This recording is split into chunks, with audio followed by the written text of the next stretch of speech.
Normally যখন আমাদের এরকম সিঙ্গেল লুপের সার্কিট একটাই লুপ, তখন আমরা কিভাবে সলভ করি? কেভিএল নর্মালি আমরা অ্যাপ্লাই করি। সো কেভিএল অ্যাপ্লাই করলে আমাদের sum of voltage drops through all the elements in the circuit হবে 0 সমান।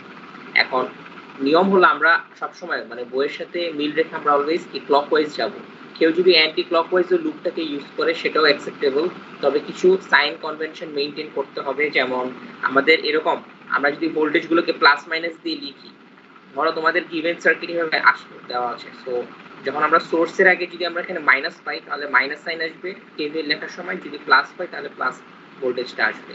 সিমিলারলি এই রেজিস্টিভ এলিমেন্টের অ্যাক্রসেও যখন আমরা প্লাস মাইনাস দিয়ে ডিফাইন করে দিব, তখন আমরা প্লাস আগে পেলে প্লাস ভোল্টেজটা নিব। এখন এখানে মাঝে মধ্যে নর্মাল সিচুয়েশন আমাদের কি plus minus V1 plus minus ভি2 আসতো, বাট এখানে আমাদের যদি উল্টা করে ডিফাইন করে যাতে মাইনাস প্লাস ভি2 দেয়, তার মানে কি অবশ্যই আগে যেই রেজাল্টটা পেতাম তার অপোজিট বা নেগেটিভ সাইন দিয়ে আসবে রেজাল্ট। ওকে, সো এই জিনিসগুলো তোমাদের এই সাইনটা ডিসিতে অবশ্যই সাইন ম্যাটার করে, কারণ এক ডিরেকশনে যদি পজিটিভ হয় অন্য ডিরেকশনে তাহলে নেগেটিভ হবে। এবং এখানে কারেন্টের ডিরেকশনটাও খুবই ইম্পর্টেন্ট, কারণ আমরা যখন আমরা এরকম ভোল্টেজ বের করবো, ধর আমরা কারেন্ট পেয়ে গেলাম, এখন আমরা ভোল্টেজ বের করবো আইআর করে। সো আমাদের মাথায় রাখতে হবে কি, আমাদের যেহেতু ভোল্টেজটা এভাবে plus minus define, so current যদি প্লাস দিক থেকে এন্টার করে তাহলে কি ভোল্টেজটা তখন পজিটিভ ড্রপই হবে, আর যদি কারেন্টটা মাইনাস দিক থেকে এন্টার করে তখন আমাদের কি ভোল্টেজটা নেগেটিভ ড্রপ হবে, আমাদেরকে অ্যাডিশনালি একটা মাইনাস সাইন দিতে হয়। ঠিক আছে, এটাই তোমাদেরকে দেখানোর জন্য এক্সাম্পলটা দেখানো হয়েছিল। আবার এই এক্সাম্পল আমরা একটা ডিপেন্ডেন্ট সোর্স নিয়ে আসছিলাম। সো ডিপেন্ডেন্ট সোর্স যখন করতে যাব তখনই দেখা যাবে কি আমাদের ভ্যারিয়েবল বেড়ে যাচ্ছে। একটা ইকুয়েশন যখন কেভিএল লিখবো, এখানে যখন কেভিএল লিখেছিলাম তখন কিন্তু আমাদের এখানে অবশ্য কেভিএল লেখা লাগে না আমাদের, কারণ আমাদের কারেন্টটাকে খুব ইজিলি বের করতে পারতাম। আর এখানে যেহেতু আমাদের multiple voltage source dependent independent মিলানো, সো আমাদেরকে কি কেভিএল অ্যাপ্লাই করতে হয়েছিল এবং এটাকে একটা ভ্যারিয়েবলে নিয়ে আসতে হবে। সো আমাদের আইদার ভি নট কে রিপ্লেস করতে হবে ইন টার্মস অফ ভিএক্স, অথবা ভিএক্স কে রিপ্লেস করতে হবে in terms of V naught. যেটাই করি না কেন আমি এখানে ভিএক্স কে রিপ্লেস করেছি। সো ভিএক্স এর একটা রিলেশন আমরা এস্টাবলিশ করেছি এখান থেকে, ঠিক আছে, এস্টাবলিশ করে আমরা তারপর সাবস্টিটিউট করে সলভ করে নিয়ে আসছি।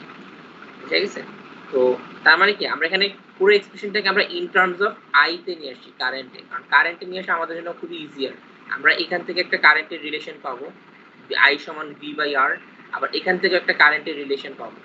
এখানে আবার এগুলো ম্যাটারও করে যে আমাদের এখানে কারেন্টের পজিটিভ ডিরেকশন দিয়ে এন্টার করতেছে প্লাস মাইনাস ভিএক্স, সো আমাদের কি আই সমান ভিএক্স বাই 10 মানে আই সমান ভি বাই আর।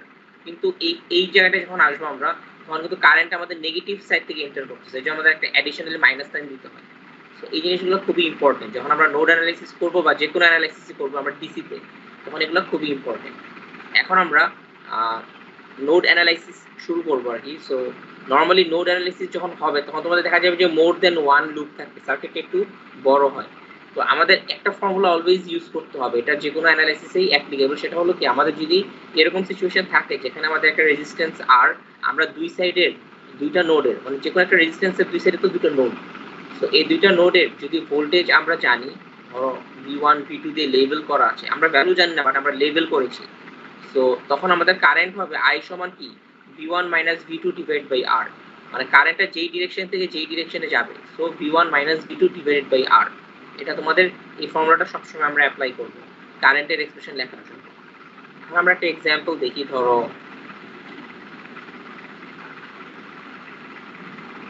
এটার একটা সিম্পল একটা বেসিক সিম্পল সার্কিট আমরা অ্যাপ্লাই করব। সো নোড অ্যানালাইসিস আমাদের যেটা করতে হয়, আমাদেরকে কেসিএল অ্যাপ্লাই করতে হয় বেশিরভাগ সময়, কেন আমরা প্রতিটা নোডে অ্যানালাইজ করব। সো আমি যদি একটু দেখাই একটা এক্সাম্পল আগে আমরা দেখবো, তাহলে সেখান থেকে আস্তে আস্তে আমরা আরো কঠিন এক্সাম্পল গুলোতে যাব। তো এই সার্কিটে আমাদের নোড অ্যানালাইসিস করে ধরো বের করতে বলা হলো যে তোমার এই তিনটা লুপের মধ্যে কারেন্ট কত, অথবা তোমাকে বলে দেওয়া হলো যে এই কারেন্টটা বের করতে হবে। ওকে, এটার নাম দিলাম আই এ দিলাম, ওকে এটাকে আই এ দিলাম। আর সাপোজ ধরো তোমাদেরকে এই কারেন্টটা বের করতে বলা হলো আই বি। তো আমাদের নোড অ্যানালাইসিস অ্যাপ্লাই করে এই দুটো কারেন্ট সাপোজ বের করতে বলা হলো। এখন আমরা কিভাবে সলভ করব, তাই না? এটা অনেক কমপ্লিকেটেড সার্কিট, কিন্তু আমরা ডিরেক্টলি তো আমরা যেভাবে মানে কারেন্ট বের করি সেভাবে করলে হবে না। সো এইখানে আমাদেরকে নোড অ্যানালাইসিস করতে হবে। সো সেটা বের করার ওয়ে হলো আমাদের আগে দেখতে হবে কয়টা নোড আছে। এখানে যদিও আমি লেবেল করে দিয়েছি এ বি সি, নর্মাল সিচুয়েশনে তোমাদের এগুলো লেবেলিং করা থাকে না। আগে তোমাদের দেখতে হবে ধরো এটা হলো আমাদের একটা নোড, এই নোড আর এই নোড তো সেম, সো আমি একটাই লিখলাম, এটা একটা নোড, এইটা হলো একটা নোড বি, আর এটা হলো আর একটা নোড সি। অবশ্যই নোড অ্যানালাইসিস করার সময় আমাদের একটা গ্রাউন্ড দিয়ে দিতে হয়। যদি কোনো কারণে গ্রাউন্ডটা না দেওয়া থাকে তোমাদেরকে যে কোনো একটা পয়েন্টকে রেফারেন্স পয়েন্ট বা গ্রাউন্ড দিয়ে দিতে হবে। গ্রাউন্ডের সিম্বল হলো এরকম, আমরা এইভাবে লাইন টেনে তারপরে এই লাইন দিয়ে দিই, এটা হলো আমাদের গ্রাউন্ডের সিম্বল, ঠিক আছে। সো রেফারেন্স কেন ধরতে হয়, কারণ তোমার নোড অ্যানালাইসিস করলে আমরা যে নোডের ভোল্টেজগুলো পাই সেটা হলো কোন একটা পয়েন্টের রেসপেক্টে, ঠিক আছে। আমি যদি বলি যে এটা আমার গ্রাউন্ড, আর এখানে ভি এর ভ্যালু ধরো 10 ভোল্ট আসলো, আর এখানে ভিবির ভ্যালু ধরো 15 ভোল্ট আসলো, এই কথাটার মানে কি, মানে হলো তখন এই পয়েন্টের রেসপেক্টে এই ভোল্টেজটা হলো 10, এই পয়েন্টের রেসপেক্টে এই পয়েন্ট হলো 15, তার মানে এটাকে যদি প্লাস মাইনাস ডিফাইন করি তখন এটা 15 ভোল্ট হবে, এখানে যদি মাইনাস প্লাস এখানে প্লাস মাইনাস ডিফাইন করি এটা হবে 10 ভোল্ট। তখন আমাদের কি এই ভোল্টটা তাহলে কত হবে, ভিএবি ভোল্ট হবে তখন 10 মাইনাস 15 করলে মাইনাস 5 ভোল্ট। সো যেটা বলতে চাচ্ছি আমি সেটা হলো তোমাদের যখনই আমরা নোড অ্যানালাইসিস করব আমাদেরকে অবশ্যই একটা রেফারেন্স পয়েন্ট ধরতে হবে। একটা গ্রাউন্ড যদি নাও দেওয়া থাকে তোমাদেরকে একটা গ্রাউন্ড বানাতে হবে তার রেসপেক্টে, তার মানে সেটা তখন জিরো, গ্রাউন্ডের ভোল্টেজটা হলো অলওয়েজ জিরো, তার রেসপেক্টে প্রতিটা পয়েন্টের ভোল্টেজ আমরা বের করব। সো কারণ দুইটা নোডের মধ্যে যদি আমরা ভোল্টেজ বের করতে হয় আমাদের তাহলে কি করতে হবে, এই নোডের ভোল্টেজ মাইনাস এই নোডের ভোল্টেজ করতে হবে, তাই না। সো একটাকে আমাদের অলওয়েজ গ্রাউন্ড বা জিরো বানাতেই হবে, তার রেসপেক্টে আমরা বাকি সার্কিট পয়েন্ট। এখন অন্য কেউ হয়তো এমন করতে পারে যে সে এইখানে একটা গ্রাউন্ড দিয়ে দিতে পারে এই নোডে, তখন তোমাদেরকে বাকি নোডগুলোর ভোল্টেজ বের করতে হবে, কারণ গ্রাউন্ডের ভোল্টেজ তখন জিরো, তখন তোমরা যখন সলভ করবা তোমরা এই রেজাল্টগুলো এই পয়েন্টের রেসপেক্টে পাবা। তোমাদেরকে আমি জিনিসটা বাসায় করতে বলবো, আগে এক্সাম্পলটা আমরা একটু দেখি।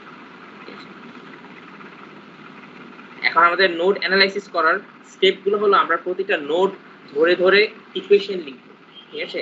ফার্স্টে মাথায় রাখতে হবে তোমাদের ধরো আচ্ছা আমরা কারেন্টের কন্ডিশনটা উঠাই নিই, সাপোজ আমরা কারেন্ট পরে আসবো।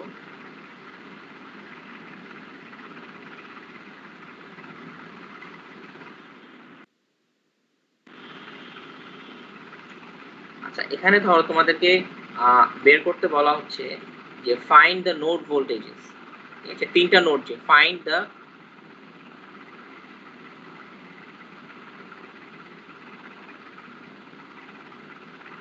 নোড ভোল্টেজেস গুলো বের করতে বলা হলো সাপোজ। এখন আমরা তাহলে কিভাবে বের করব, ইউজিং নোড অ্যানালাইসিস ধরো বলে দিল find the node voltages using nodal analysis.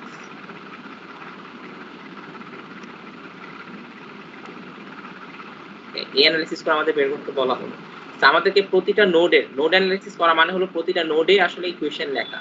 আমাদের এখানে টোটাল 3টা নোড, তার মানে ইকুয়েশন আমাদের কয়টা আসবে, 3টে ইকুয়েশন আসবে 3টা নোডের জন্য। তো আমরা প্রথমে নোড এ তে ইকুয়েশনটা লিখব,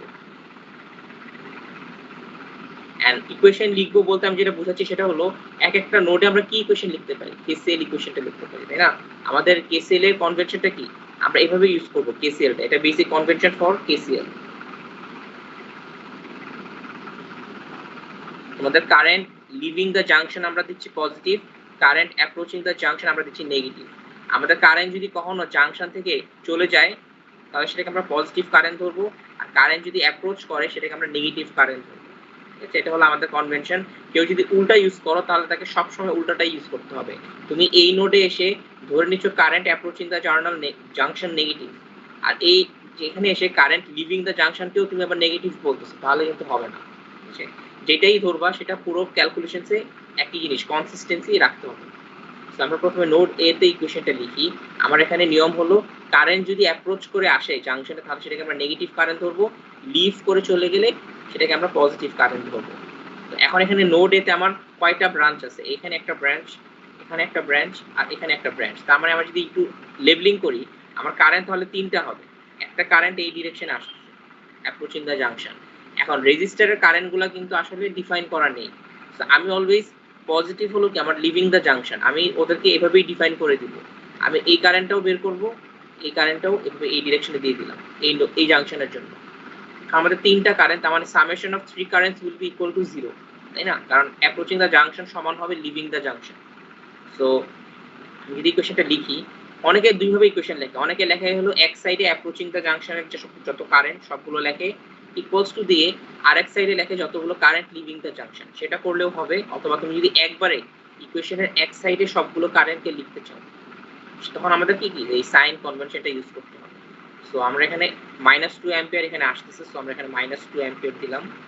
তারপরে এই কারেন্টটা আমরা কি লিখবো, ঠিক আছে? এই কারেন্টটা আমরা লিখতে গেলে আমাদের কি একটা এরকম একটা ফর্মুলা আমরা একটু আগে দেখেছিলাম, যে এই জায়গায় যে ফর্মুলাটা আমরা দেখতেছি যে আমাদের যদি V1 নোড থেকে V2 নোডে যায় এবং আমরা সেসব ভোল্টেজগুলোকে V1 এবং V2 লেবেল করি, তাহলে কারেন্টের এক্সপ্রেশন হবে কি V1 - V2 divided by R।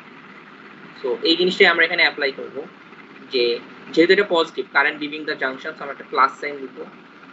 তারপর হলো VA - VB divided by 10।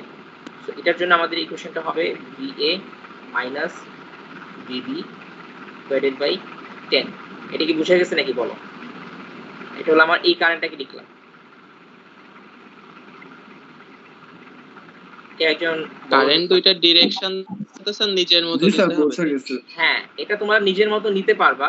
So তখন আর কি তুমি এইভাবে চিন্তা করো, একটা স্টুডেন্ট ধরো সে আমার মতো করে নিল না, সে কারেন্টটাকে উল্টা ডিফাইন করলো এখানে, তখন কি হবে আমরা একটু দেখি। একই জিনিসই, ঠিক আছে? একটু পরে দেখবে সবই একই।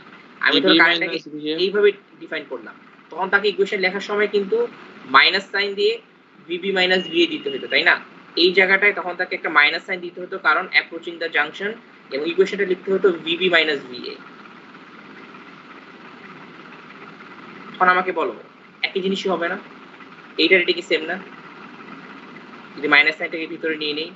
জি স্যার। হ্যাঁ, তো আসলে মানে কনভেনশনগুলো যদি ঠিক মতনই ধরো, তাহলে দেখবা যে একই জিনিসই পাবা, যেইভাবে করো না কেন। তবে যদি একই জিনিস না হয়, তার মানে তুমি নিশ্চয়ই কোথাও ভুল করছো। তো এটা মাথায় রাখতে হবে। তুমি দেখবে যে আমি তোমাদেরকে যতগুলো এক্সাম্পল দেখাবো সবই একই ওয়েতে সলভ করে দেখাবো, যাতে তোমাদের ভুল না হয়। আমরা এখানে এইভাবে ডিফাইন করে দিলাম। তাহলে আমাদের কারেন্ট হলো প্রথমে -2 আর এদিকে চলে যাচ্ছে, so VA - VB divide by 10। এখন এই কারেন্টটা তাহলে কি হবে, আমার এদিকেও তো কারেন্ট চলে যাচ্ছে, সো আমার প্লাস সাইন ধরব। তারপর হলো VA থেকে VC তে যাচ্ছে, so VA - VC divided by 40। এক সাইড ইকুয়েশনটা লিখলাম, সাইন কনভেনশন ধরে ইকুয়ালস টু 0 হবে। এটা হলো আমার ফার্স্ট ইকুয়েশন। এটাকে একটু রিঅ্যারেঞ্জ করা উচিত, মানে আমরা VA, VB এবং VC গুলোকে আলাদা আলাদা করে লিখব, ঠিক আছে? এখানে যেমন একসাথে করে দেওয়া আছে, আমরা যদি করি একসাথে আলাদা করি, সিম্পলিফাই করলে দেখবে এরকম আসবে VA বাই 8 মাইনাস এখানে আসবে VB বাই 10, আর এখানে আসবে minus VC by 40 equals to 2। তো যেটা তোমাদের শুরুতে বলেছিলাম যে আমাদের তিনটা নোডের ইকুয়েশন বের করব, তিনটা ভোল্টেজ আসবে VA, VB, VC। সো তিনটা ভ্যারিয়েবল, আমাদের তিনটা ইকুয়েশন লিখতে হবে। সো প্রথমে নোড এ তে আমরা ফার্স্ট ইকুয়েশনটা লিখলাম। এখন কেউ চাইলে একটুক রাখলেও হবে, যেখানে আমাদের VA, VB, VC তিনটা আলাদা আলাদা পার্ট ভেঙে নিলাম। অথবা অনেকে আছে এটাকে নরমালাইজ করে, মানে ডিনোমিনেটর রাখতে চাও না, তখন তোমাদের এলসিএম কমন একটা লসাগু করে তোমাদের বের করতে হবে। তোমাদের আসবে কত, 5VA মাইনাস 4VB। এই স্টেপটা করলেও হয়, না করলেও হয়, এটা তোমাদের ইচ্ছা। কেউ যদি মনে করো তোমরা এইভাবে ইকুয়েশন রাখতে চাও, আলটিমেটলি কি তোমাদের ইকুয়েশনগুলোকে লেখার পর ক্যালকুলেটরে আমরা সলভ করব সাইমালটেনিয়াস ইকুয়েশন। তো এই ফর্ম বা এই ফর্ম যে কোনো একটা ফর্মে রাখলেই হবে। আমরা নোড এর ইকুয়েশনটা লিখলাম, এতটুকু বুঝাই গেছে। তো আমরা যদি নোড এ পারি, এরপরে দেখবো যে নোড বিটা খুবই ইজিলি লেখা যাচ্ছে। নোড বি ইকুয়েশনটা আমরা খুবই ইজিলি লিখতে পারতেছি। নোড বি তে এখন দেখি আমরা কারেন্ট গুলো কি হবে। এখানে কোনো কারেন্টই ডিফাইন করা নেই, আমরা এবার আমাদের নিজেদের মতো করে আমরা প্লাস সাইনে ডিফাইন করতে চাই। সো আমরা ধরে নিব এই কারেন্ট এই দিকে যাবে, এই কারেন্ট এই দিকে যাবে এবং এই কারেন্ট এই দিকে যাবে। সো এই তিনটা কারেন্ট সমান হবে 0। সো আমরা প্রথমে লিখি এটা হলো VB মাইনাস গ্রাউন্ড টু 0, তো VB minus 0 divided by 80। Sir আপনি তো এ তে একবার কারেন্ট ধরছিলেন যে ডান দিকে, যে 10 ওহমের মধ্যে, আবার বি তে এসে বাম দিকে। হ্যাঁ, আচ্ছা, এখানে তোমার মানে ইকুয়েশনগুলো যখন লিখবো, আবারও বললাম একই কথাই আসবে, তাই না? আমি যদি এখন VB দিয়ে লিখি, তোমার তখন মাইনাস সাইন দিব না। আর যদি আমি আগের ডিরেকশনটাই নেই, তাহলে কিন্তু আমাকে একটা মাইনাস সাইন দিতে হবে। তাই না? সো তোমরা দেখবে যে ইকুয়েশনটা একই রকমই হবে। আমার মেইন উদ্দেশ্য হলো এই জাংশনে সবগুলো কারেন্ট যোগফল ইকুয়ালস টু 0 করতে হবে। আর কারেন্টটাকে আমি কিভাবে লিখবো সেটা হলো তুমি লিভিং বা এন্টারিং যেটাই করো সাইনটা তো আমরা দিয়ে অ্যাকচুয়ালি সমান করে দিচ্ছি তাদেরকে, তাই না? তো এখানে আসলে সেটা ঝামেলা করবে না।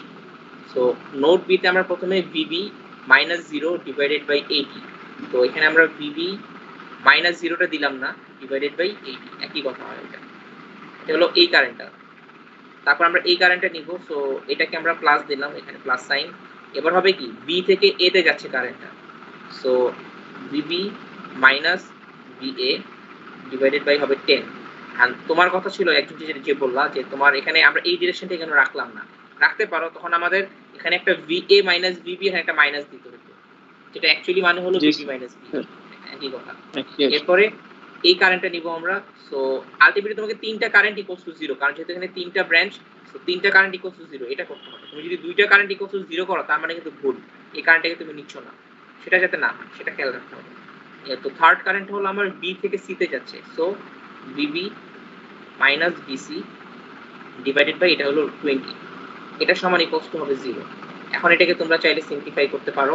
সিম্পলিফাই করলে তোমাদের ইকুয়েশনটা আসবে এরকম minus VA by 10 plus 13 by 80 VB, আর এরপরে আসবে minus BC by 20 equals to 0। এখন চাইলে তোমরা এটাকে আবার এই ফর্মে আনতে পারো, নাও আনতে পারো, এটা তোমাদের ইচ্ছা। আমি আপাতত এখানে রেখে দিলাম। এরপর হলো নোড সি তে যাব। তিনটা নোডে তিনটা ইকুয়েশন আসবে। সো নোড সি তে আমাদের এখানেও তিনটা ব্রাঞ্চ। সো কারেন্টগুলোকে আমরা এখানে যেহেতু এটা এইভাবে ডিফাইন করাই আছে, তাই না, এদিকেই দেওয়া আছে, সো আমাদের কোনো সমস্যা নেই। তিনটা কারেন্ট আমরা এভাবে নিব। ওকে, সো এই কারেন্টটা প্রথমে নিয়ে নিই, এটা হলো 8, কারণ অ্যারো ডিরেকশনেই আছে।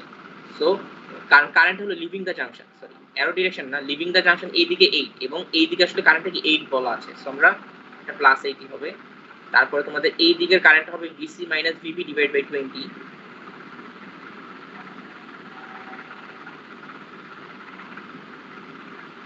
প্লাস, কারণ এই ডিরেকশনে plus positive direction. So VC minus VA divide by 40। এটা হলো মানে technique for solving the circuit. তো এখান থেকে এটা হবে কি স্যার আমাদের যেখানে ডাইরেকশন দেওয়া থাকবে সেখানে তো দেওয়াই আছে, আর যদি না দেওয়া থাকে তাহলে always out of the node বিবেচনা করবে, মানে বিবেচনা করলে তোমাদের জন্য সুবিধা। তোমরা চাইলে উল্টাটাও লিখতে পারো, তাই না? আমি তোমাদেরকে উল্টাটা লিখে দেখাচ্ছি, কারণ একই কোশ্চেন আসবে সেটা আমি তোমাদেরকে দেখাচ্ছি। আর নোটসের জন্য দেখো স্যার দুইটা একসাথে করা যাবে না। দুটো একসাথে বলতে বলতে তোমাদের লিখি, একটা নোডে শেষ করে দাও। মাইনাস VA, তারপরে আসবে তোমাদের এটা হবে মাইনাস VA বাই 40, এটা হবে তোমাদের মাইনাস VB বাই 20, আর এটা হবে 3 বাই 40 BC।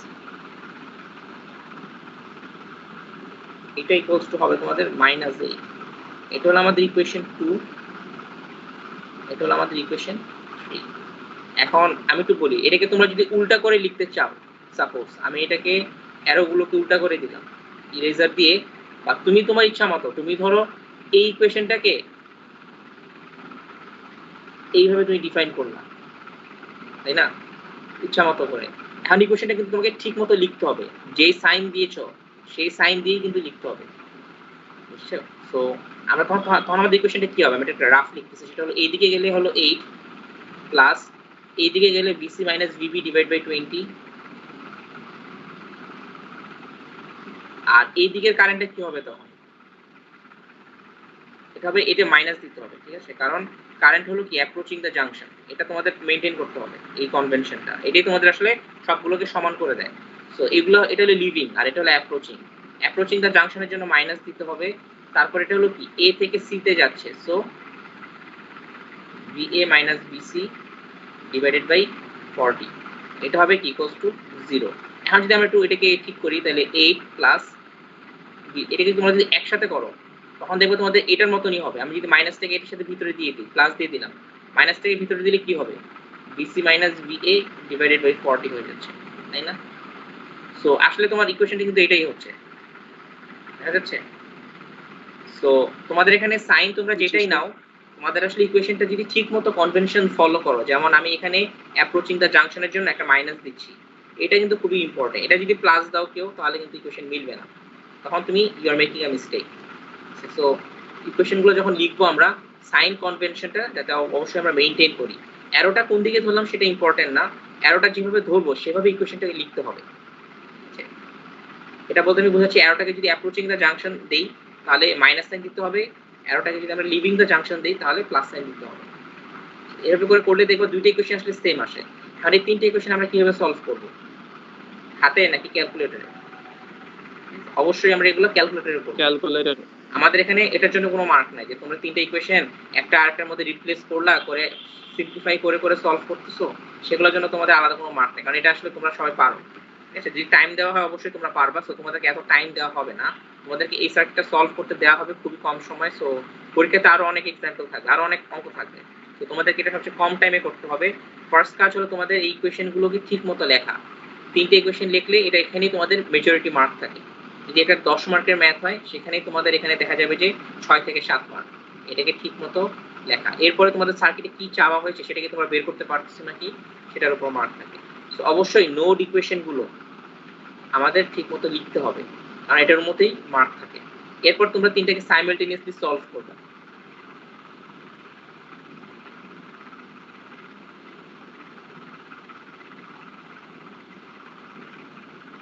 ক্যালকুলেটর করবা তিনটে ইকুয়েশন।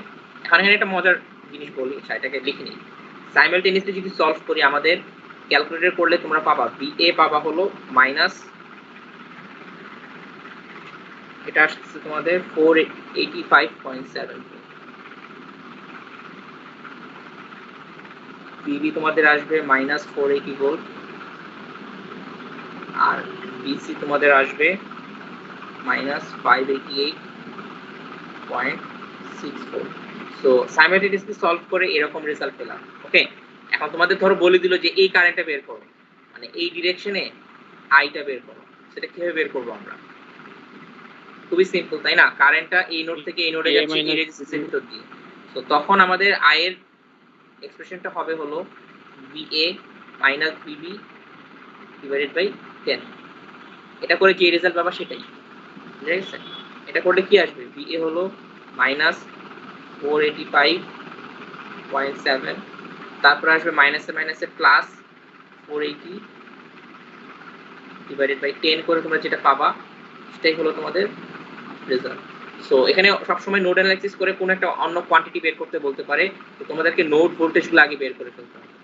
এটা ছিল সবচেয়ে basic example of node analysis. I hope সবাই বুঝতে পারছো। তো এটা যদি বুঝতে পারো তাহলে আমরা আস্তে আস্তে আর একটু বড় বড় এক্সাম্পলে যাব। ঠিক আছে, এখন যেটা বলতেছিলাম যে তোমাদের তো তিনটা নোড দেখে তিনটা ইকুয়েশন আসলো, তোমাদের যদি 5টা নোড থাকে তাহলে কয়টা ইকুয়েশন আসবে? 5টা।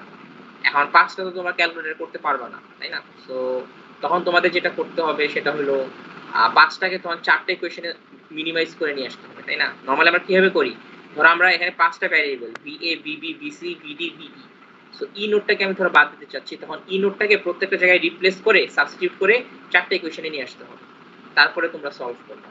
ঠিক আছে, সো নরমালি এত বড় সার্কিট দেওয়া হয় না তোমাদেরকে, বড় জোর ম্যাক্সিমাম 4টা লুপের দেওয়া হতে পারে, 4টা ভ্যারিয়েবলের সার্কিট।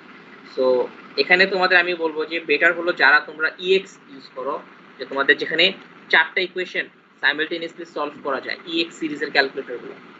ঠিক আছে, এর আগে তো আমাদের ES ছিল, MS ছিল, ওগুলা আসলে ওগুলাতে করা যায় না 3টার বেশি। সো আমি বলবো যে এখানে তোমাদের you should upgrade your calculator, তাহলে তোমাদের জন্য ফিউচারে আরো কাজ করতে ইজি হবে। তোমরা 4টা ইকুয়েশন সাইমালটেনিয়াসলি সলভ করতে পারবে। 5টা এখানে মনে হয় না তোমাদের অ্যালাউড ক্যালকুলেটরগুলোতে করা যায়, সো তোমাদের তখন এটা 4টা ইকুয়েশন 4টা ভ্যারিয়েবলে কমায় নিয়ে আসতে হবে। ঠিক আছে, আচ্ছা এখন স্যার কমাবো কিভাবে? মানে ওই একটাও তো সার্কিটে থেকেই যাবে। কমাবা কিভাবে দেখো, এখানে তোমাদের ধর আমার BC কে আমি কি লিখতে পারি, BC কে এই সাইডে নিয়ে আসলাম, তাহলে কি লিখতে পারি 5VA মাইনাস 4BB মাইনাস 80, তাই না? আচ্ছা আমি একটা লাইন লিখি, কষ্ট করে যাও।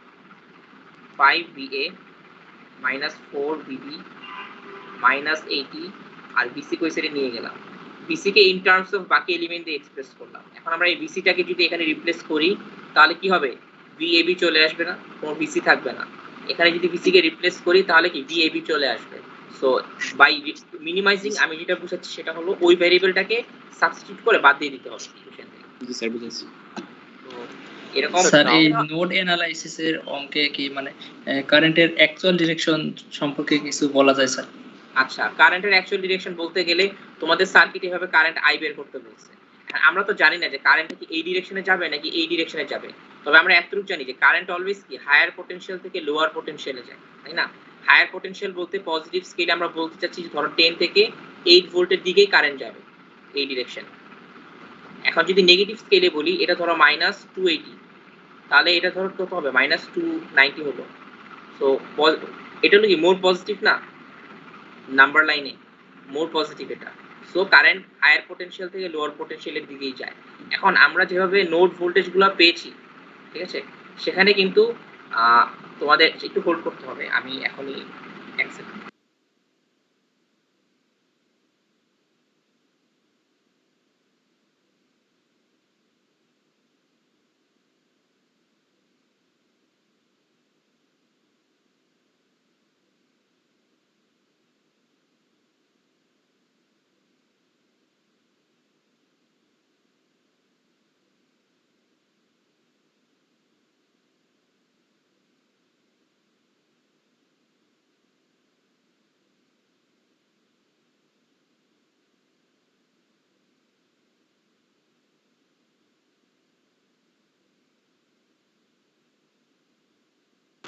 আচ্ছা, সো যেটা বলছিলাম আর কি, যে তোমাদের যদি কেসিএল এ কারেন্টের ডিরেকশন নিয়ে চিন্তা করতে হয়, তোমাদের যেটা খেয়াল রাখতে হবে সেটা হলো আমরা যদি ঠিকমতো ইকুয়েশন সলভ করি আমাদেরকে কিন্তু ঠিক মতনই কারেন্ট চলে আসবে। আমাদের জাস্ট মাথায় রাখতে হবে এটা, যে এখানে ধর আমরা পেলাম যে ভিএ নোডে পেলাম -485 আর বিবি নোডে পেলাম -480। এখন আমরা যদি কারেন্টের এই ডিরেকশনেই যদি কারেন্টটা বের করি তাহলে কি আসা উচিত, নেগেটিভ, তাই না? কারণ এটা হলো -485 আর এটা হলো -480। সো কারেন্ট তাহলে কোন দিকে যাবে, ধরো আমি এইভাবে লিখি এখানে, তাহলে তোমাদের বুঝতে ইজি হবে। যে একটা লিখলাম হলো ভি এ নোডটা, এটা হলো এ নোড, এটা হলো বি নোড, আর এখানে তোমাদের রেজিস্ট্যান্স 10 ওহমটা আছে।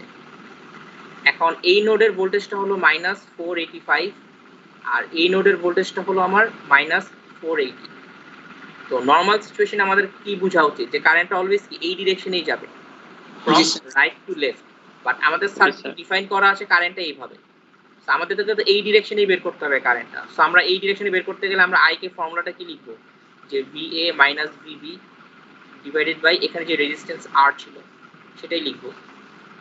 এখন যদি এটা অ্যাকচুয়াল কারেন্ট ডিরেকশনের উল্টা আসে তাহলে অবশ্যই রেজাল্টটা নেগেটিভ আসবে। সো আমরা যদি সলভ করি আমরা এখানে নেগেটিভ পাবো না, কারণ 480 আর -485 করলে এখানে একটা -5 পয়েন্ট কিছু একটা আসবে, -5.7 আসবে ডিভাইডেড বাই 10 হবে, পরে আমরা একটা নেগেটিভ রেজাল্ট পাবো। তো এই কথাটা আমাদের কি বলে দেয়, যে এইখানে যেভাবে কারেন্টটাকে ডিফাইন করা আছে সেটা হলো অ্যাকচুয়ালি অ্যাকচুয়াল কারেন্ট ফ্লোর উল্টা ডিরেকশনেই ডিফাইন করে, এর জন্য আমরা রেজাল্টটা নেগেটিভ পেয়েছি। ঠিক আছে, সো আমরা নরমালি যখন নোড অ্যানালাইসিস করব বা কেসিএল করব, সেটা করে আমরা যদি কারেন্ট বের করি এবং আমরা যদি কারেন্টটাকে নেগেটিভ পাই, এটা বোঝায় আমার অ্যাকচুয়ালি কারেন্টটা তার মানে উল্টা দিকে যাচ্ছে। ওকে, বাট আমাদেরকে সার্কিটে যেভাবে বের করতে বলবে আমরা সেভাবে বের করব। ঠিক আছে, নেগেটিভ পেলে সেটা আমাদের জন্য সমস্যা না, সেটা আমাদের জাস্ট বুঝে নিতে হবে যে এখানে আসলে অ্যাকচুয়াল কারেন্ট ফ্লো উল্টা ডিরেকশনে ডিফাইন করা আছে। কিন্তু স্যার এখানে পাওয়ার বের করলে নেগেটিভ আসবে না? পাওয়ারটা দেখো, আমরা শুরুতে দেখিয়েছিলাম যে আমরা পাওয়ারের জন্য সাইন কনভেনশনটা একটু আলাদা। পাওয়ারের জন্য কিন্তু আমরা রেজিস্টারের জন্য রেজিস্টার অলওয়েজ পাওয়ার অ্যাবজর্বই করবে। সো আমরা ওর এভাবে চিন্তা করো, যখন আমরা পাওয়ার বের করব, ঠিক আছে, পাওয়ার যখন বের করব আমাদের তখন কি দরকার, ওর ভোল্টেজ এবং ওর কারেন্ট, তাই না? এভাবে পাওয়ার যদি বের করতে হয়, ধরো পি এই আর এর জন্য আমরা বের করতে চাচ্ছি পাওয়ার, আমরা চাচ্ছি ওর ভোল্টেজ ওর কারেন্ট। এখন এই ডিরেকশনে আমার কারেন্টটা কি আসছে, নেগেটিভ, তাই না? এটা কত, -0.07 আসবে, -0.57 আসবে যদি 10 দিয়ে ভাগ দিই। আচ্ছা, সো পাওয়ারটা তখন আমার কি হবে, যে কারেন্টটা এই ডিরেকশনে যাচ্ছে এবং ভোল্টেজটাকে তখন আমার এইভাবে নিতে হবে, বুঝা গেছে? যে কারেন্ট যদি আমরা এই ডিরেকশনে নিই, ভোল্টেজটাকে আমার এই ডিরেকশনে নিতে হবে। এখন ভিআই করতে হবে। সো আইটা হলো আমার -0.57, কারণ এটা অ্যাকচুয়াল কারেন্ট ফ্লোর উল্টা ডিরেকশনে যাচ্ছে। টাইমস ভোল্টেজটা যেটা নিব আমি সেটা কি হবে আমার এইভাবে ডিফাইন করা যে কারেন্ট যেই ডিরেকশনে যাবে প্লাস থেকে মাইনাসে সেইভাবে ভোল্টেজটাকে ডিফাইন করতে হবে। তো তখন আমাকে কি করতে হবে, এটা মাইনাস এটা করতে হবে, -485 -480 করলে কত হবে, -5 আসবে, তাই না? সো তোমরা দেখবে যে মাইনাস মাইনাস আসলে প্লাস হয়ে যাচ্ছে। সো রেজিস্টারের পাওয়ার অলওয়েজ পজিটিভ, মানে সে পাওয়ার অ্যাবজর্ব করে, বুঝা গেছে? আমরা যদি কারেন্টটা এই ডিরেকশনে নেই আমাদেরকে প্লাস মাইনাস করে এখানেও দেবে একটা নেগেটিভ আসে, সো নেগেটিভ নেগেটিভ পজিটিভ হয়ে যায়। আর যদি কেউ উল্টা ডিরেকশনে নেয় তখন কিন্তু তার কারেন্ট আসবে কিন্তু পজিটিভ এবং এই ভোল্টেজ ড্রপটাও আসবে পজিটিভ, ঠিক আছে? সো অ্যাকচুয়ালি দেখবা পাওয়ারটা রেজিস্টারের জন্য পজিটিভই আসে, কিন্তু সোর্সের জন্য অবশ্যই আমাদের জিনিসগুলো ম্যাটার করে। সোর্সে কিন্তু আবার একটু বুঝে শুনে নিতে হবে, ঠিক আছে? ধরো এখানে তোমার এরকম একটা ভোল্টেজ সোর্স প্লাস মাইনাস দিয়ে ধরো 8 ভোল্ট দেওয়া, আর কারেন্টটা ধরো আমি সার্কিট সলভ করে এভাবে পেলাম 2 অ্যাম্পিয়ার, তখন আমার পাওয়ার কি হবে, পাওয়ার হবে ওর ভোল্টেজ ওর কারেন্ট। তো পজিটিভ দিকে যেহেতু আসছে কারেন্টটা তখন আমাদের কি হবে, এটা সে অ্যাবজর্ব করতেছে, তাই না? মাইনাস পজিটিভ দিতে হবে, 2 × 8 প্লাস সাইন দিয়ে বুঝাবো সে পাওয়ারটাকে অ্যাবজর্ব করতেছে। পাওয়ার সাপ্লাই করলে কারেন্টটা বের হবে, এটাই আমরা পড়েছিলাম তোমাদের আগে, ঠিক আছে? তো ধরো এরকম হলো যে প্লাস মাইনাস আর কারেন্টটা এই ডিরেকশন 5 অ্যাম্পিয়ার, তখন আমাদের এটা ধরো তোমাদের 8 ভোল্ট, তখন আমাদের পাওয়ারটা বের করতে গেলে কি করতে হবে, পাওয়ার বের করতে গেলে তোমার VI, সো 8 × 5, আর কারেন্টটা যেহেতু বের হচ্ছে প্লাস টার্মিনাল দিয়ে তার মানে সে তখন সাপ্লাই করতেছে, একটা মাইনাস দিতে হবে। সো পাওয়ার সাপ্লাইয়ের জন্য অবশ্যই সাইন কনভেনশনটাকে আমাদের বুঝে নিতে হবে যে পাওয়ারটা কি সাপ্লাই করতেছে নাকি জেনারেট করতেছে। এখানে অনেক স্ক্রিবল করা আছে, এগুলো হয়তো বোঝা যাবে না, তারপরে রেখে দিলাম। তোমাদের যদি লেকচার দেখো রেজিস্টার স্যার তাহলে অলওয়েজ অ্যাবজর্ব করবে। অলওয়েজ অ্যাবজর্ব করে। স্যার এই ম্যাথটা এ বি সি এগুলি স্যার জাংশন না স্যার? এগুলো নোড, হ্যাঁ জাংশনগুলোকে আমরা নোড বলি, ঠিক আছে? এই সার্কিট অ্যানালাইসিস গুলোতে এগুলোকে আমরা নোড নাম দিচ্ছি, তাই না? আমরা ব্রাঞ্চ তাহলে মানে নোড লুপ, জাংশন আর নোডের ভিতর কোনো তফাৎ নাই? না তারা সেম। ও আচ্ছা। গ্রাউন্ড কানেকশন ব্যাপারে যদি আরেকটু বলতেন। গ্রাউন্ড কানেকশনটা হলো তোমাদের মানে নোড অ্যানালাইসিস করা, মানে এটা হলো তোমাদের একটা জিরো ভোল্টেজ ধরে নিতে হয় সার্কিটে, ঠিক আছে? এভাবে চিন্তা করো যে আমরা যদি এটা বলি যে তোমার ওর অ্যাক্রসে ভোল্টেজ ড্রপ সেখানে অনেক বেশি এঁকে ফেলছি, এগুলা একটু মুছে দিই, এগুলাতে থাকলে তোমাদের সমস্যা হবে নাকি মুছে দিব? এগুলি থাকুক স্যার। পরে কিন্তু বুঝবা না, কারণ অ্যাকচুয়ালি এটা ছিল সার্কিটের পার্টটা আর এগুলো সবই হলো রাফ, তোমাদের অন্য কনটেক্সট দরকার নেই। অন্য কনটেক্সটে আসছে, এগুলো কিন্তু এই ক্যালকুলেশনের পার্ট না। তোমরা তখন চিন্তা করবা যে এখানে এগুলো কোথা থেকে আসলো, এখানে তো কোনো 8 অ্যাম্প ভোল্ট নাই, তাই না? সো এটা অন্য কনটেক্সটে আসছে, এই জন্য বললাম আর কি যে এটা তোমাদের না রাখলেই বেটার আমার কাছে মনে হয়, যে যেহেতু এটা অন্য কনটেক্সটে আসছে। সো হয়তো লেকচারটা দেখলে পাবা এই কথাগুলো, বাট অন্য কনটেক্সটের জিনিসগুলো স্লাইডে পরে যখন তোমরা পরীক্ষার সময় দেখতে যাবা জিনিসগুলো বুঝবা না, আপাতত এতটুকু। আচ্ছা, সো তোমাদের গ্রাউন্ড সম্পর্কে তোমাদের যদি বলতে হয় জিনিসটা হলো খালি, আচ্ছা ঠিক আছে আমরা একটা নতুন এখানেই থাকি, আমরা দেখাই যে এখানে যেটা বললাম যে তোমাদের গ্রাউন্ড মানে হলো জিরো পোটেনশিয়াল। এখন একটা সার্কিটে ধর একটা বেসিক সার্কিট নিলাম আমরা, এখানে একটা রেজিস্ট্যান্স, এখানে একটা রেজিস্ট্যান্স দিয়ে দিলাম। এখন নরমালি এটা ধরো 5 ভোল্ট বা 10 ভোল্ট ধরলাম, 10 ভোল্ট, আর এটা হলো আমার 1 কিলো ওহম, এটাও আমার 1 কিলো ওহম। সো নরমাল সিচুয়েশনে রেজিস্ট্যান্সগুলো ইকুয়াল হলে আমরা বলতে পারি কি যে ভোল্টেজটা ইকুয়ালি ড্রপ হয়ে যাবে দুইটা রেজিস্ট্যান্সের মধ্যে, তাই না? সিরিজে যেহেতু আছে। সো একটার মধ্যে 5 ভোল্ট হবে এই ডিরেকশনে, আরেকটার মধ্যে 5 ভোল্ট হবে এই ডিরেকশনে। এখন আমরা যদি নোড অ্যানালাইসিস করি তাহলে আমরা কি পাবো, আমরা এখানে একটা নোড পাবো, একটা এ নোড দিলাম, এখানে একটা নোড পাবো, এখানে একটা বি নোড দিলাম, আর এখানে কি সি নোড দিব, এখানে আমরা গ্রাউন্ড দিব, ঠিক আছে? কনভেনশন অনুযায়ী এখানে আমরা একটা গ্রাউন্ড ধরলাম। এখন এখানে যে 10 ভোল্ট বলতেছি আমরা, এই কথাটার মানে কি? এই কথাটার মানে হলো এই পয়েন্ট আর এই পয়েন্টের মধ্যে ভোল্টেজ ডিফারেন্স বা ভোল্টেজ তফাৎ হলো 10 ভোল্ট। সো এটা যদি হয় 0 তখন এটা হবে 10, এখন যদি এটা হয় 15 ভোল্ট, এই পয়েন্টের ভোল্টেজটা, তখন এটা কত হবে 25।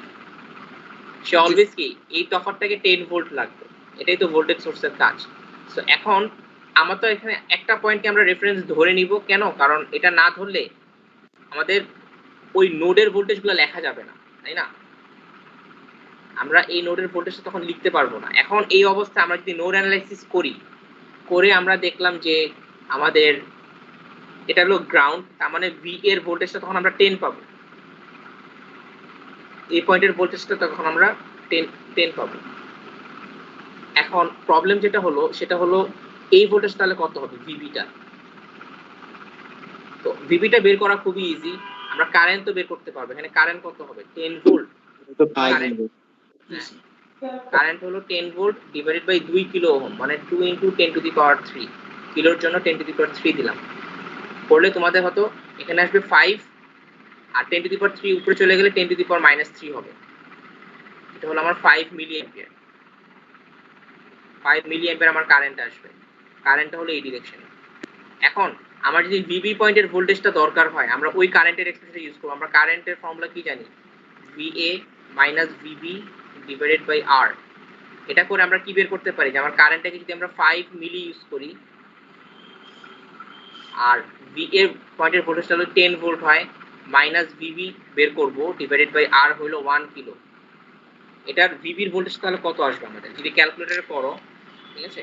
আমি একটু করে তোমাদেরকে, এখানে কিলো আর মিলি কাটাকাটি যায়, 10⁻³ আর কিলো মিলি কাটাকাটি গিয়ে 5 আসে, আর এখানে ভিবি। সো ভিবি এই সাইডে চলে আসলে 10 - 5 করলে এখানে আসবে 5 ভোল্ট।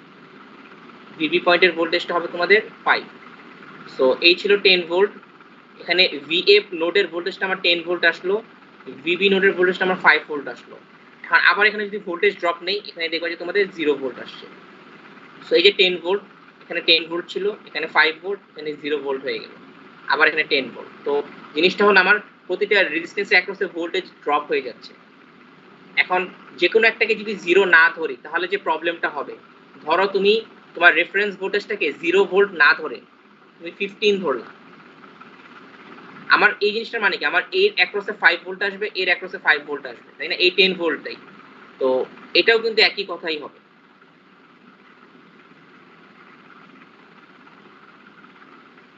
এটাকে আমরা যদি এখন 15 ভোল্ট ধরি গ্রাউন্ডটাকে, তাইলে ও 10 ভোল্ট ডিফারেন্স রাখবে, তখন এটা হয়ে যাবে 25।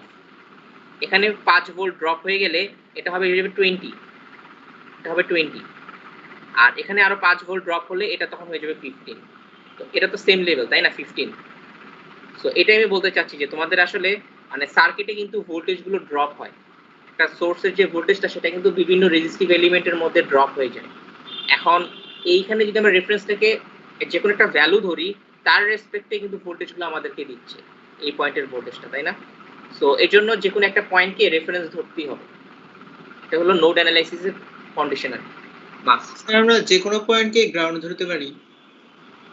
যে কোনো পয়েন্টকে ধরতে পারো, ঠিক আছে, এটা ট্রু, বাট সার্কিটে যদি দিয়ে দেয় তখন আর কি তোমাদের ওটা ধরেই করতে হবে। এখন তোমাদেরকে আমি একটু বলি যে তোমরা বাসায় অবশ্যই, আচ্ছা এই জিনিসটা তোমাদেরকে অন্য পয়েন্ট অফ ভিউ থেকে আমি দেখাই। স্যার এই যে 1 নম্বর চিত্রে যেটা তীর চিহ্ন যেটা বি নোডে নিয়েছেন স্যার, ওখানটায় মানে একটা ডানে যাচ্ছে একটা বাঁয়ে যাচ্ছে স্যার, তো এখানটা যদি দুইটা যদি মানে এই বি পয়েন্টের দিকে যদি করে দিই তাহলে কি সমস্যা হবে কি? মানে কোন দুইটার কথা বলতেছো? এইটার এবং এটা? হ্যাঁ স্যার এই দুটো, এই দুটাকে তুমি যদি অ্যারো বি ডিরেকশন পয়েন্ট থেকে মানে বের হচ্ছে। আচ্ছা এটা বের হচ্ছে, আর তুমি যদি দিয়ে দাও যে এটা বি নোডে এন্টার করতেছে, তখন কি হবে? এই দুটো ইকুয়েশনের আগে মাইনাস আসবে, কারণ অ্যাপ্রোচিং দ্য জাংশন, তখন আমাদের এখানে মাইনাস দিতে হবে। আর এখানে তখন কি VA - VB দিতে হইতো, তো একই কথাই আসতো। স্যার গ্রাউন্ডটাকে কি আমরা নোড হিসেবে বিবেচনা করে ইকুয়েশন দাঁড় করাতে পারি? গ্রাউন্ডের রেসপেক্টে এখানে দেখো না যে VB, আমরা যখন এই কারেন্টটা লিখেছি, তখন আমরা কি এই নোডের ভোল্টেজ মাইনাস এই নোডের ভোল্টেজ ডিভাইডেড বাই 80 করতে হবে। সো এখানে কিন্তু অ্যাকচুয়ালি একটা -0 আছে, VB মাইনাস গ্রাউন্ডের ভোল্টেজ ডিভাইড বাই 80। সো ওইখানে স্যার মানে আমরা গ্রাউন্ড হচ্ছে গ্রাউন্ডের নোডের ভোল্টেজটা কিন্তু এখানে মানে ক্যালকুলেশনে নেওয়া হচ্ছে, এটাই বলতে যাচ্ছে। এখন স্যার কোন নোডে যদি দুইটা এলিমেন্ট থাকে তাও কি এটা ইউজ করা যাবে? কোন নোডে দুইটা এখানে সবগুলোতে তিন। আচ্ছা মানে হ্যাঁ সেখানে করা যাবে। তোমার যদি এরকম টাইপের একটা সার্কিট আসে, ধরো নরমাল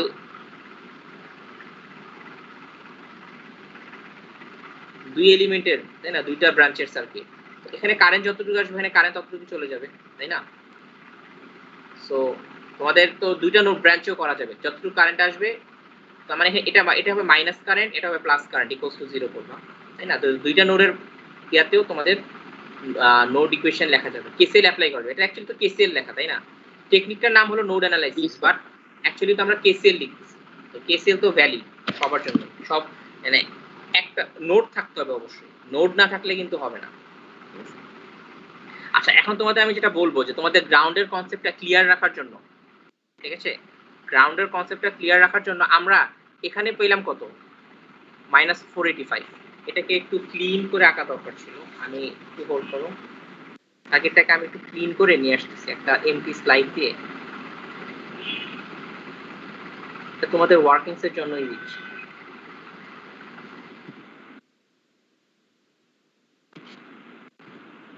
আমি ধরো এখানে নিয়ে আসলাম, এই সার্কিটটাকে আমি এখানে নিয়ে আসলাম আপাতত, এটা ফ্রম আ ডিফারেন্ট পার্সপেক্টিভ।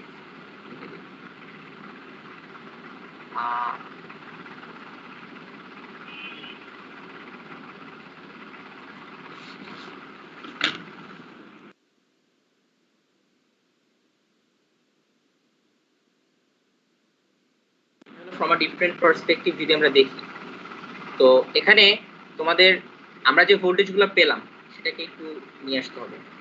একটা পেয়েছি হলো -485.7, তাই না? আমরা যদি এটাকে গ্রাউন্ড ধরি, অবশ্যই আমরা যদি এটাকে গ্রাউন্ড ধরি, এটাকে গ্রাউন্ড ধরলে এই VA পয়েন্টের ভোল্টেজটা হলো -485.7, এটাকে আমরা লিখি এখানে -485.7 ভোল্ট। আর VB নোডের ভোল্টেজ হলো -480, এটা হলো -480 ভোল্ট। আর BC পয়েন্টের ভোল্টেজটা হলো -588.6, -588.6। এখন এই অবস্থায় আমরা তাহলে কি VAB এর একটা ভোল্টেজ ড্রপ পাবো, তাই না? এখানে আমরা VAB টা কত পাবো, এটা মাইনাস এইটা ডিভাইড করলে যেটা আসে আর কি। তো এখানে আসবে তোমাদের -5.7। আর সিমিলারলি VBC টা কত পাবো আমরা, -480 প্লাস 588.6, ঠিক আছে, করলে আমরা পাবো হলো পজিটিভ 108.6। এটা হলো BBC। সিমিলারলি VAC টাও পাবো আমরা, তো VAC টা কত আসবে, VAC আসবে হলো আমার -485.7 প্লাস 588.6, করলে আমাদের আসবে 102.9।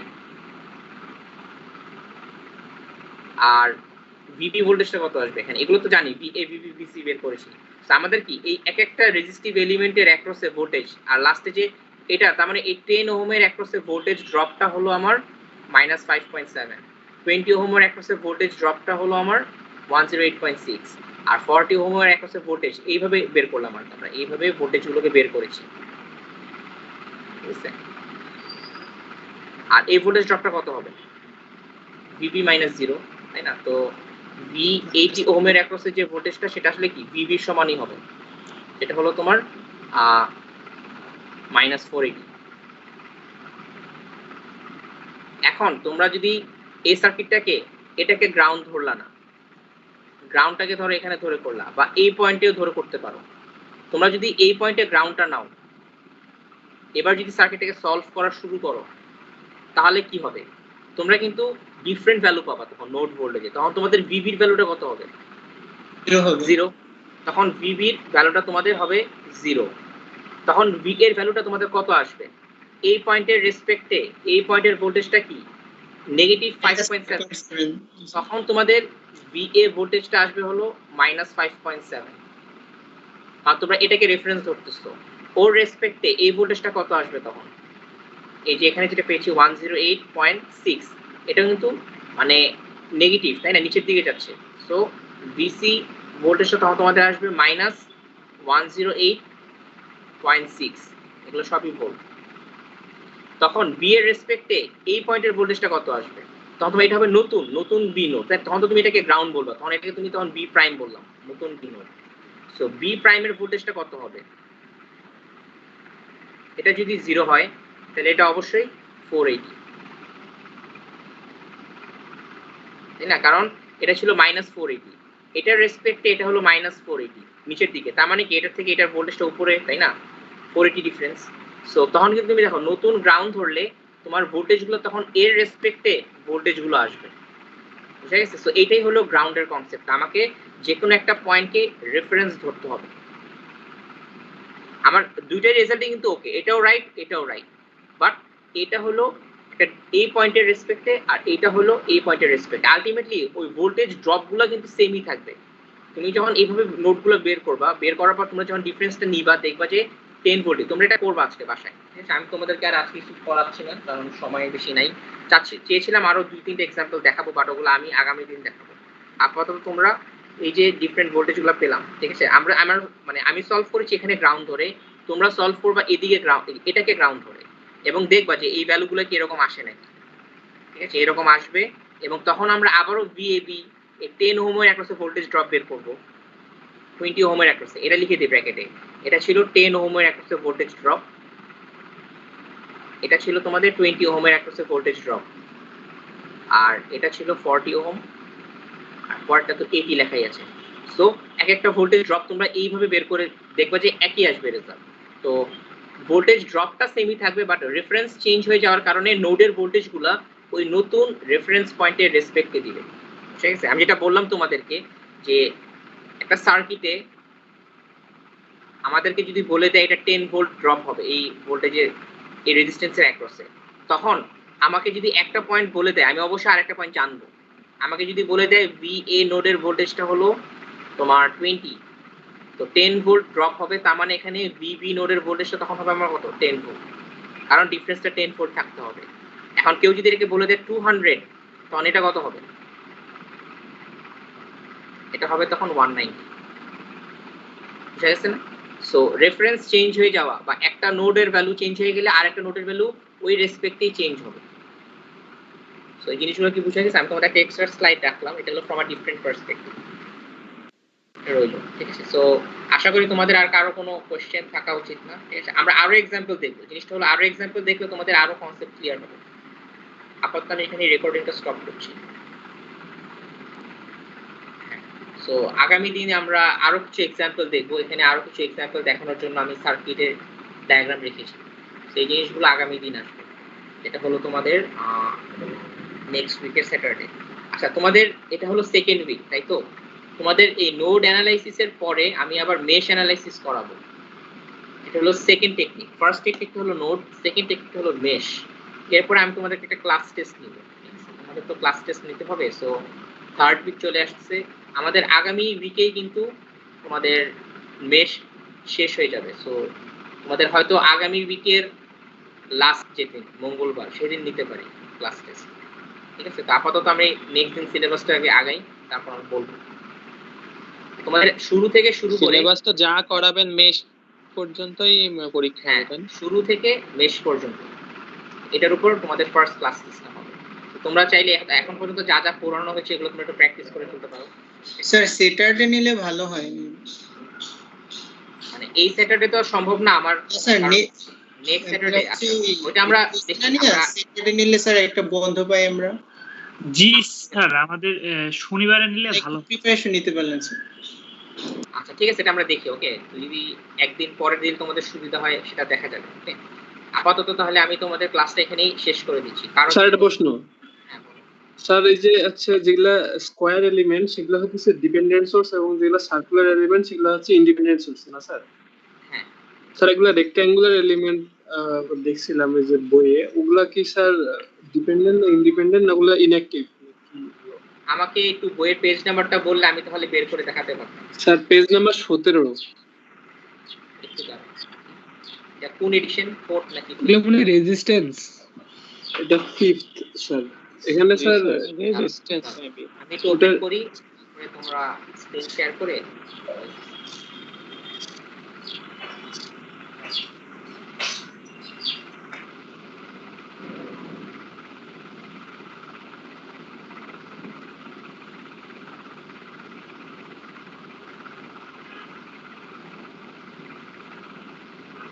এখানে বলো কত নম্বর পেজ?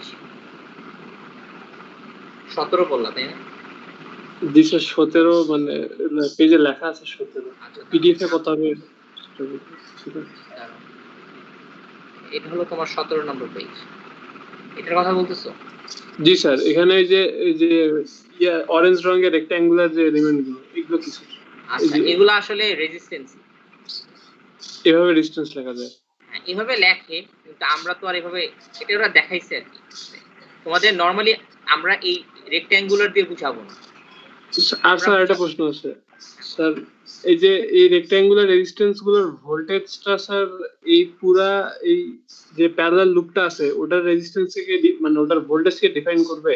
কারণ প্যারালাল লুপের অ্যাক্রসে তো যে ভোল্টেজটা থাকে সেটা সবগুলো এলিমেন্টই শেয়ার করে। হ্যাঁ, আচ্ছা আমি যাচ্ছি ওখানে, দাঁড়া। এখানে আমরা রেজিস্ট্যান্সটা এভাবে ডিফাইন করব অলওয়েজ, এরকম।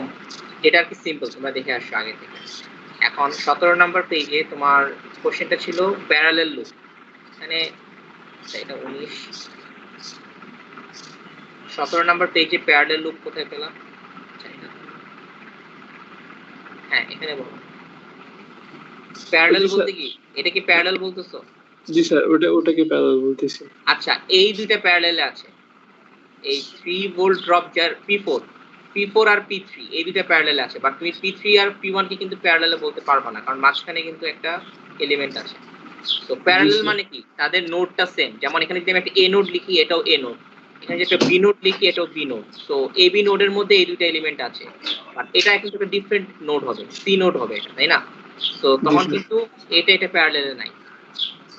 তো অবশ্যই তুমি যদি এখানে একটা ভোল্টেজ পাও 10 ভোল্ট আর এখানে একটা ভোল্টেজ পাও 0 ভোল্ট, তার মানে এখানে 10 ভোল্ট, এখানেও তুমি 10 ভোল্টই পাবে। এখানে 10, এটা 0। স্যার এখানে P4 আর P3 এর ভোল্টেজটা হবে 3 ভোল্ট, কারণ এই যে রেজিস্টারের অ্যাক্রসে ভোল্টেজটা 3 ভোল্ট এবং এটা আচ্ছা, পুরো হ্যাঁ, P4 যেহেতু 3 ভোল্ট, আমি এটাও বলতে পারি যে P3 এর অ্যাক্রসে ভোল্টেজটা 3 ভোল্টই হবে।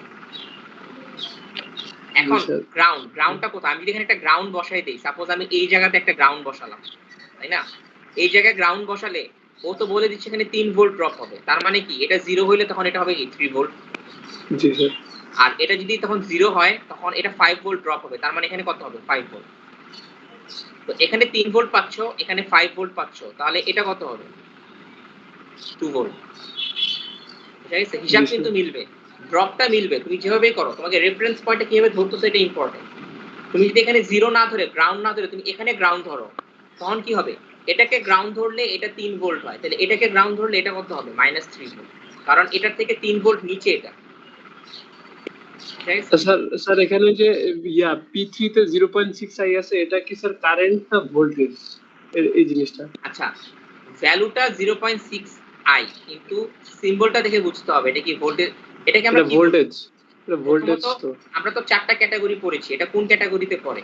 প্রথমত ডিপেন্ডেন্ট, এটা ডিপেন্ডেন্ট। এখন কারেন্ট সোর্স নাকি ভোল্টেজ সোর্স, এটা দেখে বুঝতে হবে।